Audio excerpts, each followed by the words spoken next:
Hello friends, good morning. എല്ലാവർക്കും സുഖമല്ലേ? ഇന്നാണെങ്കിൽ മോളുടെ അരങ്ങേറ്റത്തിന് മുന്നേ ഉള്ള ഒരു സേവ് ദ ഡേറ്റ് വീഡിയോ എടുക്കാനായിട്ട് പോവുകയാണ്. അപ്പോൾ അതാ നമ്മൾ രാവിലെ തന്നെ റെഡി ആയിട്ടുണ്ട്.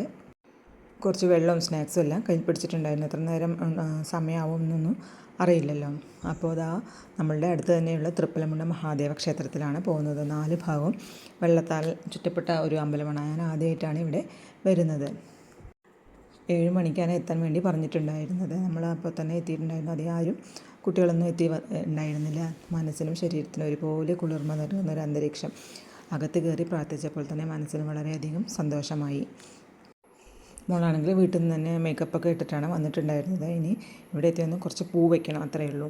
അതിനുശേഷം അമ്പലത്തിൽ തൊഴുത് പുറത്തിറങ്ങിയതിന് ശേഷം അധികം കുട്ടികളൊന്നും എത്തിയിട്ടുണ്ടായിരുന്നില്ല. അപ്പോൾ നമ്മൾ അവിടെയൊക്കെ ഒന്ന് ചുറ്റിക്കറങ്ങിയിട്ടുണ്ടായിരുന്നു. അതിന് ശേഷം ഒന്ന് കുളത്തിലൊക്കെ ഒന്ന് പോയി കുറച്ച് ഫോട്ടോസൊക്കെ എടുത്തിട്ടുണ്ടായിരുന്നു. അതിനടുത്ത് തന്നെ കല്യാണം ഒക്കെ നടത്താൻ വേണ്ടിയിട്ടുള്ളൊരു മണ്ഡപമുണ്ട്. അപ്പോൾ അത് വണ്ടിയൊക്കെ പൂജ നടത്തുന്നുണ്ട്. വെള്ളം കണ്ടും മതിയാകുന്നില്ല. എന്നാലും നീന്താൻ അറിയാത്തതിനാൽ വല്ലാതെ വെള്ളത്തിൽ കളിക്കാൻ നിന്നിട്ടുണ്ടായിരുന്നില്ല. പിന്നെ ഒരു സെൽഫി നിർബന്ധമാണല്ലോ. അങ്ങനെ അതൊക്കെ കഴിഞ്ഞപ്പോഴേക്കും എല്ലാവരും എത്തിയിട്ടുണ്ടായിരുന്നു. ടീച്ചറുടെ മോളും ഉണ്ട്. അപ്പോൾ നടരാജ വിഗ്രഹമൊക്കെ വെച്ച് അവരുടെ ഷൂട്ട് തുടങ്ങിയിട്ടുണ്ടായിരുന്നു. ഒരു 2-2.5 മണിക്കൂറോളം പോസ്റ്റായി. എന്നാലും കുഴപ്പമില്ല, എല്ലാവരുടെയും പാരൻസൊക്കെ എത്തിയിട്ടുണ്ടായിരുന്നാലും നമുക്ക് അങ്ങനെ ബോറടിച്ചിട്ടുണ്ടായിരുന്നില്ല. ശരിക്കും മനോഹരമായൊരു സ്ഥലമാണ്. പച്ചപ്പും ഹരിതാഭയൊക്കെ നിറഞ്ഞു എന്ന് പറയില്ല, അതുപോലെ. അപ്പോൾ ഇത്രയേ ഉള്ളൂ. വീഡിയോ ഇഷ്ടമായാലും സപ്പോർട്ട് ചെയ്യണേ.